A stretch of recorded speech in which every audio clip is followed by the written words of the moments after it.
第一，派中情局 M16等情報人員以留學生、遊客、義工、商人、記者嘅身份進入目標國家。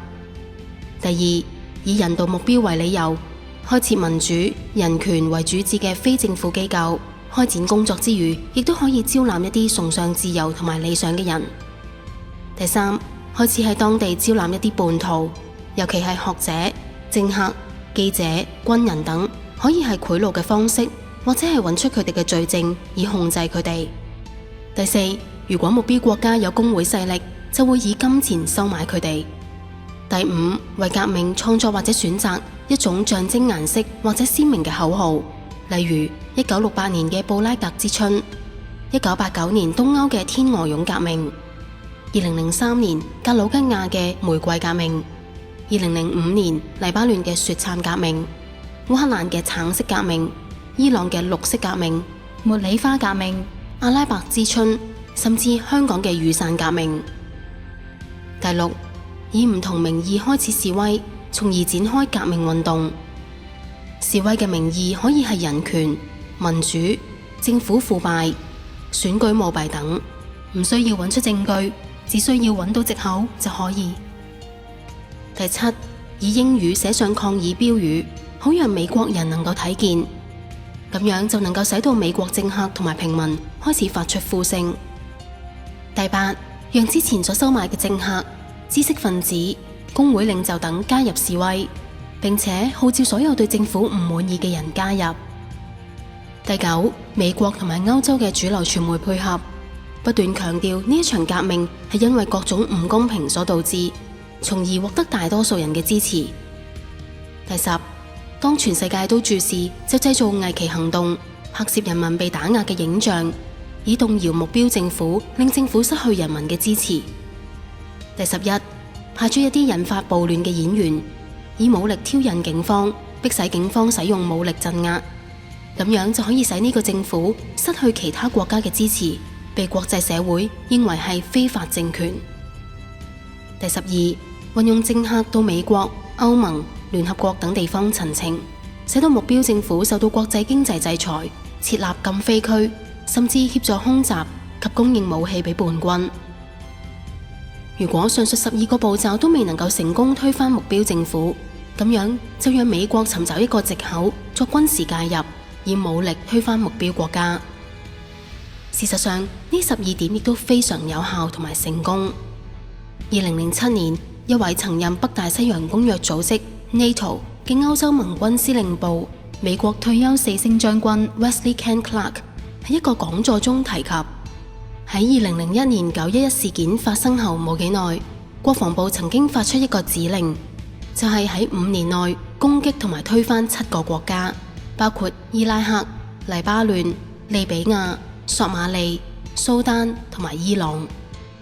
雖然呢個國防計劃並未有喺5年內完成，但係10多年之後，根據呢12個步驟，美國藉住阿拉伯之春同埋反恐戰爭，呢7個國家有啲已經被推翻，有啲陷入內戰，有啲亦都已經係崩潰嘅邊緣。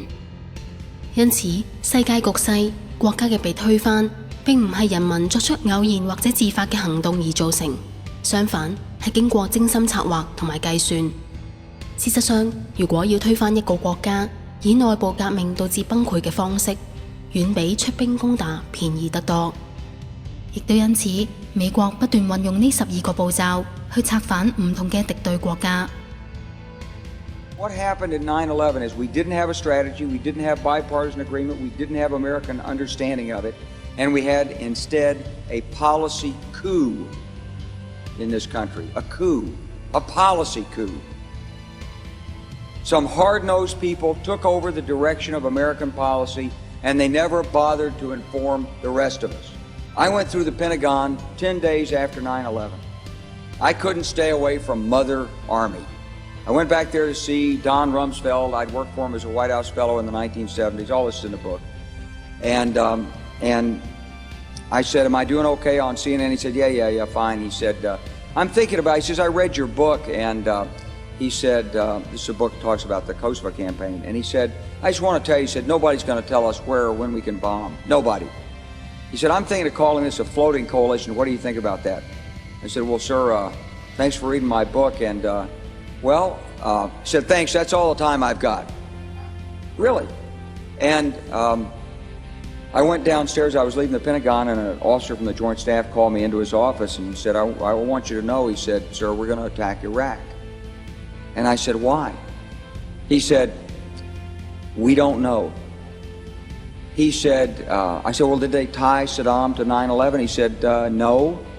He said, but I guess they don't know what to do about terrorism, and so they think, but they can attack states, and they want to look strong, and so I guess they think if they take down a state, it will intimidate the terrorist. And you know, it's like that old saying, he said, if the only tool you have is a hammer, then every problem has to be a nail.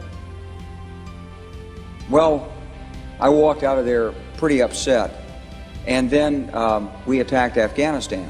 I was pretty happy about that. We should have.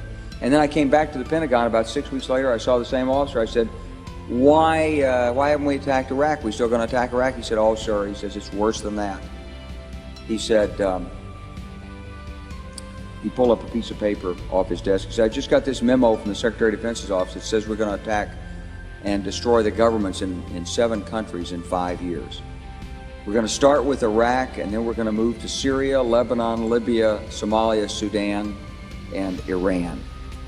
I said, 7 countries in 5 years. I said, is that a classified memo? He said, yes, sir. I said, well, don't show it to me. He was about to show it to me. He said, because I want to talk about it. And I sat on this information for a long time, for about 6 or 8 months. I was so stunned by this, I couldn't begin to talk about it. And I couldn't believe it would really be true.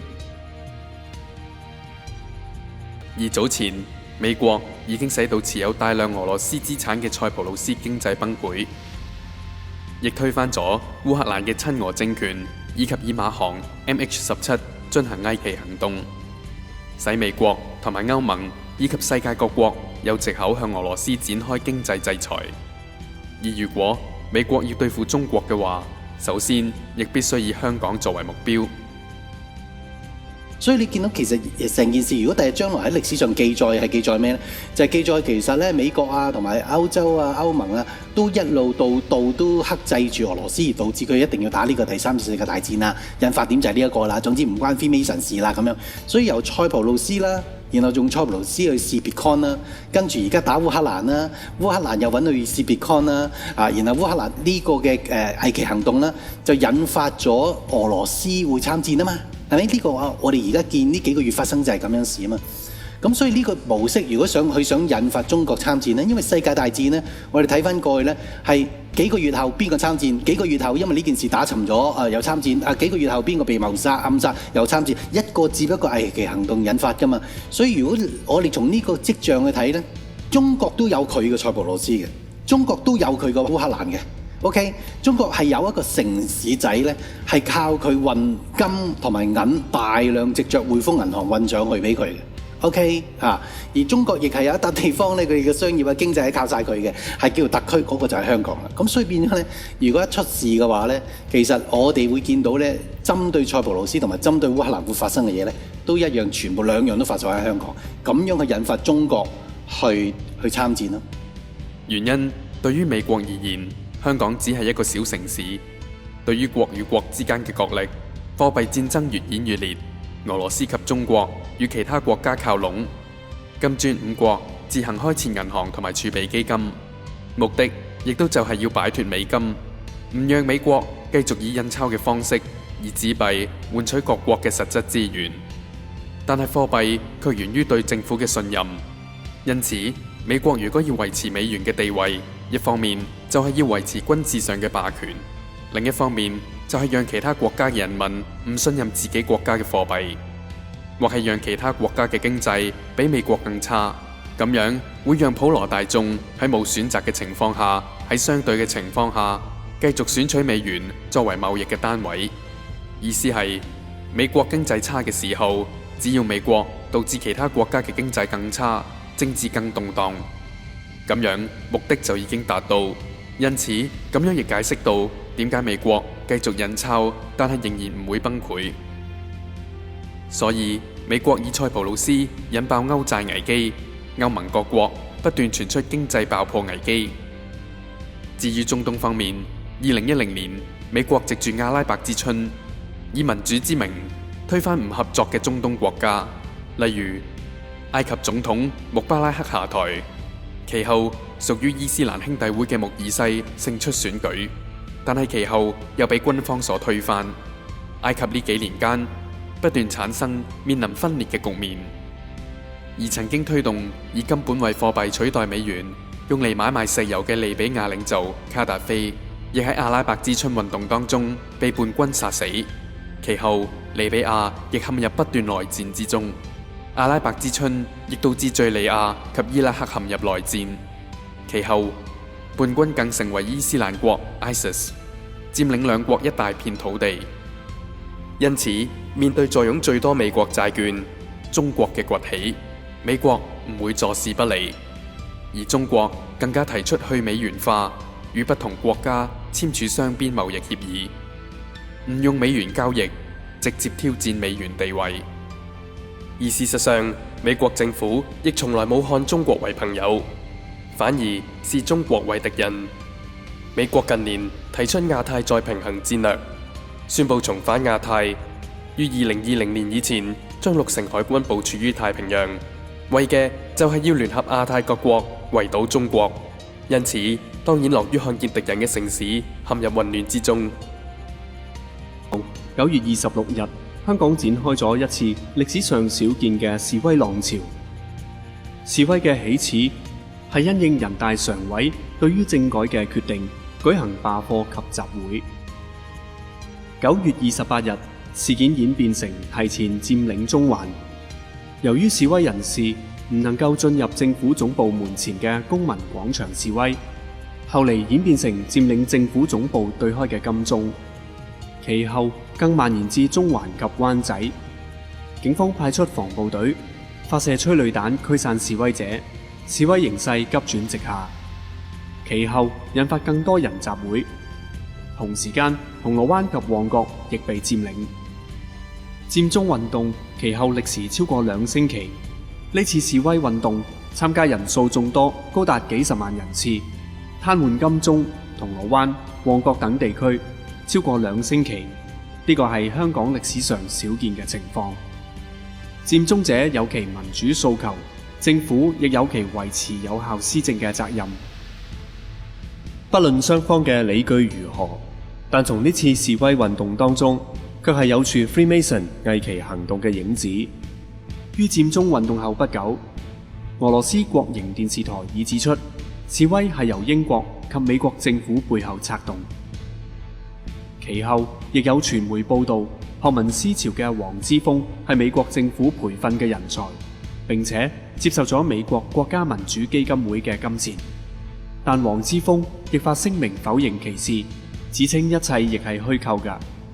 而報道當中所提及嘅美國民主基金會 National Endowment for Democracy， 簡稱 NED， 係一個非牟利組織，用嚟推動各國嘅民主進程。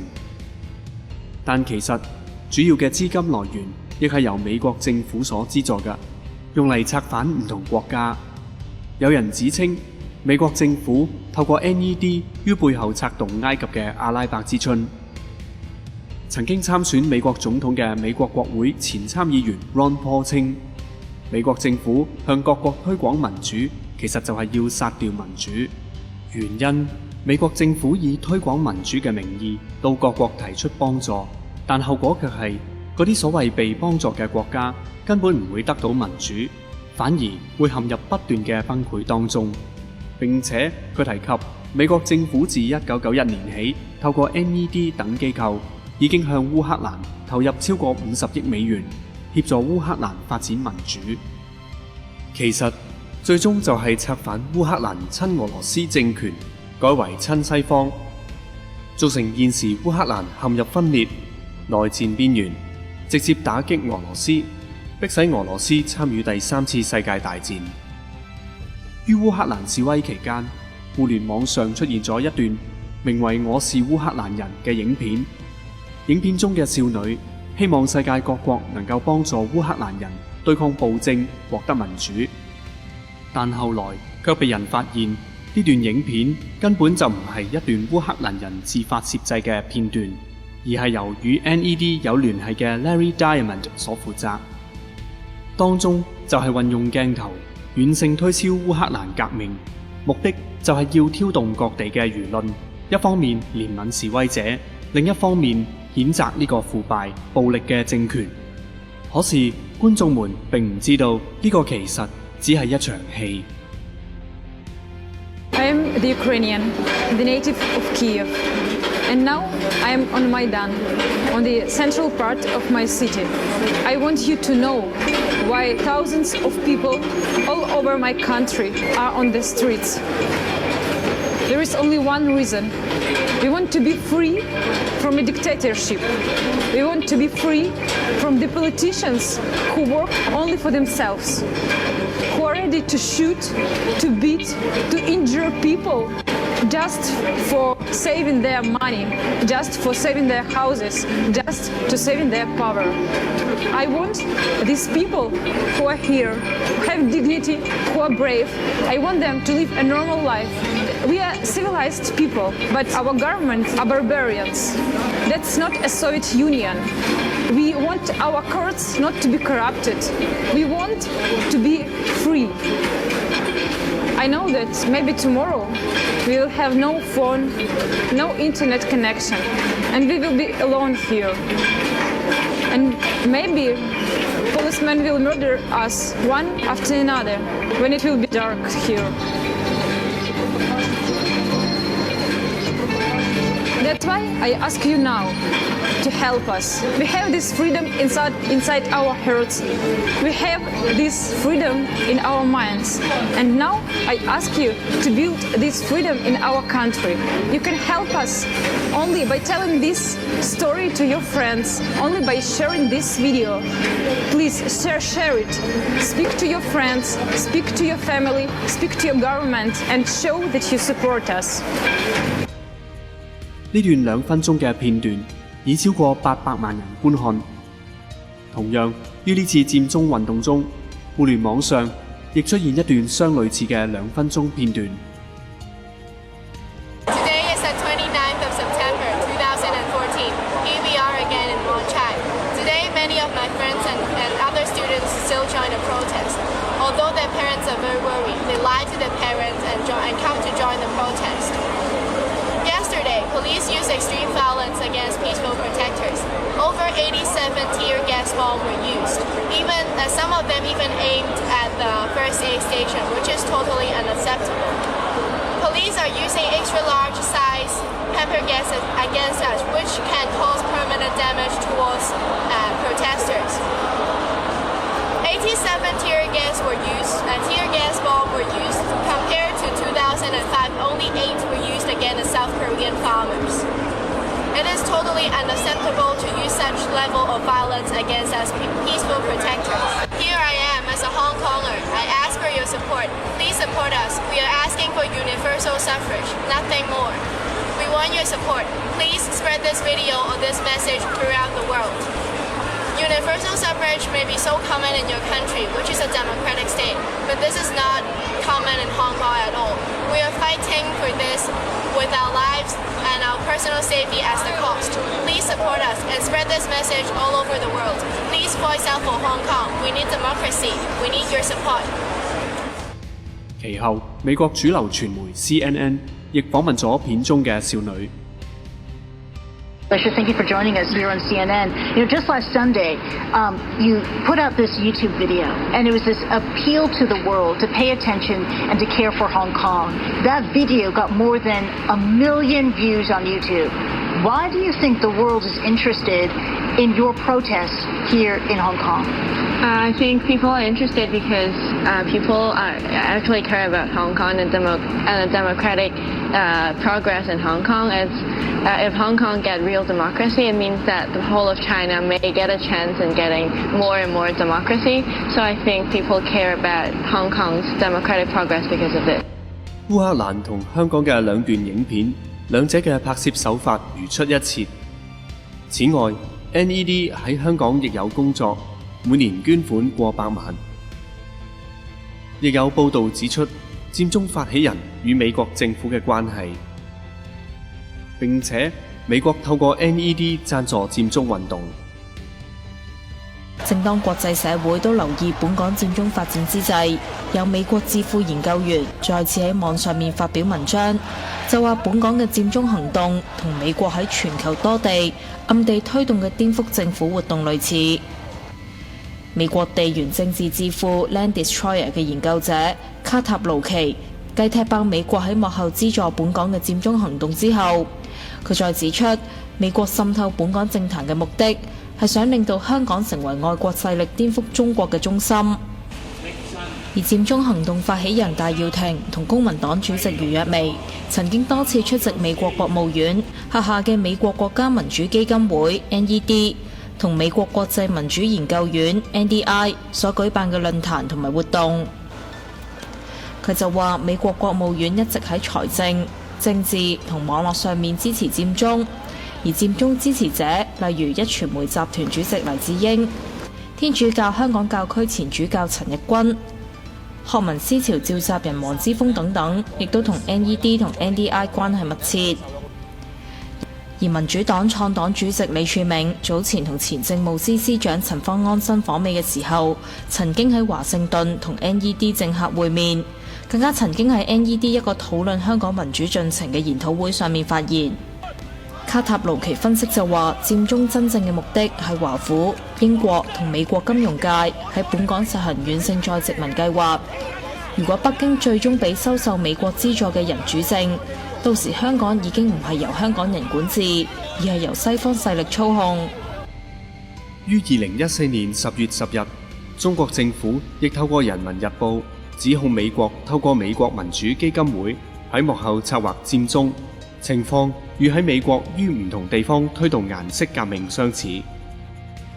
最近亦有新聞指出，推動勞工權益嘅職工盟每年亦都有向 NED 旗下嘅美國國際勞工團結中心申請撥款，至今已超過1300萬港元。呢一次於香港發生嘅示威浪潮，所有香港人亦都感同身受，身歷其境，好難想像背後有 Freemason 所策動嘅行動。但係香港作為國際金融城市，對於國家之間嘅對抗，實有其戰略價值。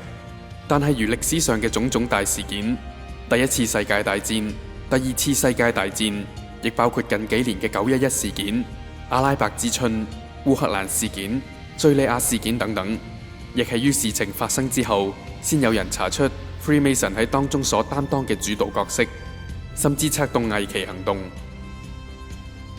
事件可以知道 Freemason 為住利益而不擇手段嘅程度，可以到達視人命如草芥、製造戰爭，讓大量平民百姓死亡，亦都在所不惜嘅程度。其實對於 Freemason 而言，佢哋有上百年控制人類取向嘅經驗，佢哋製造假嘅謀殺記者片段，而足以推動各國一起出兵。因此，對付香港一個小城，實在係一件輕易能夠完成嘅任務。佢哋小至推翻一個國家，大至引發全球性戰爭，死傷數以千萬計，就係由於佢哋製造問題、演繹問題、提供答案。現時事件已超越2星期，歷時之久已遠超一般香港人所估算嘅合理範圍，咁就更讓人覺得示威事件並唔係單純人民自發嘅運動之餘，更如烏克蘭事件般，事件一開始就唔係希望解決，而係作為俄羅斯對外窗口。自去年出現示威革命至今，烏克蘭仍然處於內戰邊緣，問題解決無期。原因 Freemason 成為正反兩邊嘅推手，為要將問題同埋矛盾繼續激化落去。事實上，作為中國對外窗戶，香港今次嘅示威亦都係如此。雖然各方亦都希望談判化解危機，但係卻會喺眾多奇怪嘅巧合下，導致不能和解，反而不斷拖長，沒完沒了，就係為咗引發更大更深嘅傷痕。如果情況繼續落去，香港將被 Freemason 引領變成烏克蘭及塞浦路斯一樣，經歷政治同埋經濟崩潰。但係無論示威浪潮往後嘅演變如何，最終就係 Freemason 會以香港成為打擊中國嘅缺口，迫使中國參與第3次世界大戰嘅踏腳石。嗰陣時，被傷害嘅人嘅數目將會上百倍計算。